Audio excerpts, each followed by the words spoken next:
আমার অনেকগুলো অপরাধ। আমি একজন মেয়ে মানুষ, আমার একটা কন্যা সন্তান হয়েছিল, এটা আমার বড় অপরাধ।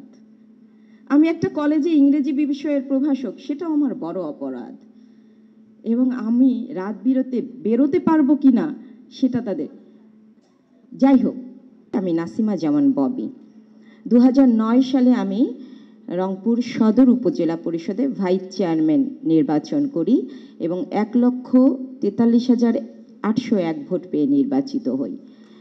2009 সালে আমি যখন নির্বাচন করি তখন আমি অর্থনৈতিক দিক দিয়ে খুব দুর্বল ছিলাম, এখনো আছি। তো আমাকে তখন অনেকেই, বিশেষ করে আমার যারা কম্পিটিটর, তারা বলছিলেন, কেন 10,000 টাকা নষ্ট করবে, তুমি তার চাইতে টাকাটা নেও আমাদের কাছ থেকে, চলে যাও, কম্পিটিশন করো না। আমি বললাম দেখি না একটু কিভাবে করা যায়, প্রথম বাধা। এরপরে যখন নির্বাচনে নামলাম তখন বিভিন্নভাবে, এমনকি আমাকে মারাও হয়েছিল, বাধা দেয়া হয়েছিল। যাই হোক, মানুষ ভালোবাসা দিয়েছে, আমি 1,43,801 ভোট পেয়ে নির্বাচিত হয়েছি। এরপরে আমাদের যিনি চেয়ারম্যান ছিলেন, আমি তার নামটি বলতে চাই না, কিন্তু তাকে অসম্মান করার জন্যও বলছি না, বাট আমার এই অভিজ্ঞতা আজকে যারা অপরাজিতা 300 বোন এসেছেন তাদেরকে বলতে চাই।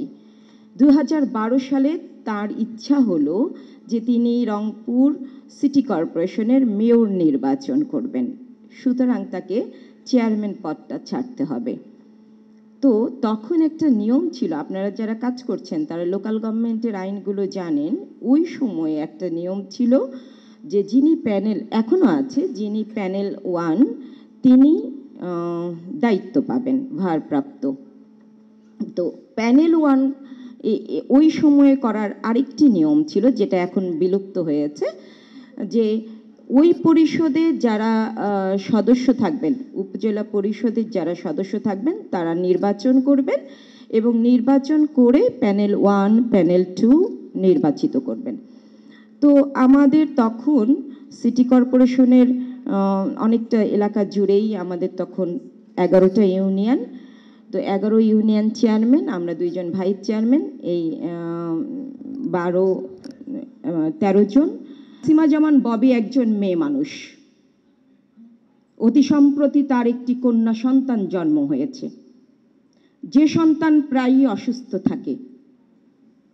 সে মিঠাপুকুর উপজেলার একটি কলেজের ইংরেজি বিষয়ের প্রভাষক। রংপুর সদর উপজেলাটি সিটি কর্পোরেশনের মধ্যে হওয়ায় এবং রংপুর সদর উপজেলার সবচাইতে কাছের ইউনিয়ন 18 কিলোমিটার দূরে হওয়ায় রাত বিরাতে জনগণের প্রয়োজন হলে তার মতো মেয়ে মানুষের দ্বারা রংপুর সদর উপজেলার নাগরিকের সেবা দেওয়া দুরূহ বিধায় এই পরিষদ সর্বসম্মতিক্রমে সিদ্ধান্ত গ্রহণ করত স্থানীয় সরকার মন্ত্রণালয়কে অনুরোধ করে সুপারিশ করছে যে নাসিমা জামান ববি প্যানেল চেয়ারম্যান 1 হওয়া সত্ত্বেও, নামটা না বলি, তাকে ভারপ্রাপ্ত চেয়ারম্যানের দায়িত্ব দেওয়ার জন্য। আমার অনেকগুলো অপরাধ। আমি একজন মেয়ে মানুষ, আমার একটা কন্যা সন্তান হয়েছিল, এটা আমার বড় অপরাধ। আমি একটা কলেজে ইংরেজি বিষয়ের প্রভাষক, সেটাও আমার বড় অপরাধ। এবং আমি রাত বেরোতে পারবো কিনা সেটা তাদের। যাই হোক, মাননীয় প্রধানমন্ত্রী জননেত্রী শেখ হাসিনার একান্ত ইচ্ছায়, তৎকালীন লোকাল গভর্নমেন্টের সচিব মহোদয় এবং অন্যান্যদের একান্ত ইচ্ছায় আমি এই যুদ্ধটা জয় করে ভারপ্রাপ্ত চেয়ারম্যান হলাম। মাত্র 14 মাস কাজ করেছি। এরপরে 2014 সালের নির্বাচন আসলো, আবারও নির্বাচন করতে দাঁড়ালাম এবং এবার আর ভাইস চেয়ারম্যান না, ভারপ্রাপ্ত চেয়ারম্যান। সুতরাং এবার আমি সরাসরি চেয়ারম্যানের জন্য দাঁড়িয়ে গেলাম। আমি যখন দাঁড়ালাম তখন আবার একটা নিয়ম আসলো যে দলীয় মনোনীত হতে হবে। দলীয় মনোনয়নের ক্ষেত্রে কি হতে হবে, যে উপজেলার যারা নেতারা আছেন তাদের ভোটে প্রথম নির্বাচিত হয়ে মনোনয়নটা বলতে হবে যে অমুক আওয়ামী লীগের প্রার্থী, অমুক জাতীয় পার্টি, এইভাবে। তো তখন আবার আরেকটা সমস্যায় পড়লাম। আমার চাইতে যিনি গুরুজন, উনি ভোট করবেন, উনি তখন, আমরা সবাই দাঁড়িয়ে গেলাম ভোটে, মানে ওই যে নেতাদের ভোটে। তো তখন আবার আমাকে বলল, খুব বাজে ভাষায় বলল, চেংড়ি কেন ভোট করতে আসছে। আমাকে শুনতে হয়েছে। আমি যখন মনে করলাম আমার ভোট করা বোধহয় উচিত না, আমি সরে যেতে চাইলাম। আমি আলহামদুলিল্লাহ, আমি, আমার বাবা, আমার স্বামী, আমার শ্বশুর, তিনজনই আমাকে বলল, তুমি পরীক্ষা করো নিজেকে, দেখো পারো কিনা। 2014 সালে নির্বাচিত হলাম। এরপরে আসলো 2019 সাল, আবারও দাঁড়িয়ে গেলাম, মার্কা নৌকা।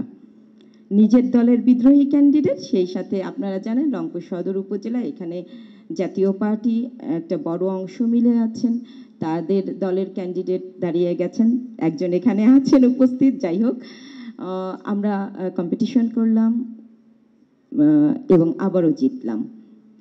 তো বারবার আমাদেরকে প্রমাণ করতে হয় আমরা নারী, আমরা পারি।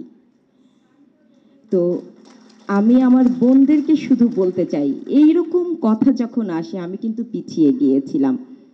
ভয় পেলে চলবে না, কারণ আমাদের একজন আলেপ বক্তৃতা আছেন, তিনি হচ্ছেন মাননীয় প্রধানমন্ত্রী জননেত্রী শেখ হাসিনা। ভাইস চেয়ারম্যান থেকে শুরু করে যে পথ আমি শুরু করেছিলাম, আজকে আমি এমপি, আমি সব সময় চেষ্টা করেছি আমার কোনো কাজে কেউ যেন আমার দিকে আঙ্গুল তুলতে না পারে। যদি আমার দিকে আঙ্গুল তুলে, তাহলে আমি যে চেয়ারটা অধিকার করে আছি, যে চেয়ারটাতে আমি বসেছি, ওই চেয়ারটাতে কোনোদিনও আর কোনো নারী বোন হয়তো দাঁড়াতে পারবে না। হয়তো ওইভাবেই বলা হবে, ওই যে নাসিমা জামান ববি যে দাঁড়িয়েছিল, সে তো পারেনি, সে তো এই অপরাধ করেছে, সুতরাং নারীর জায়গায় একজন পুরুষ বসো। আমি আমার বোনদেরকে খুবই, যেহেতু আমাদের অনেক দোষ, আমি বোনদেরকে বলবো খুব খুব খুব বেশি সচেতন থাকতে।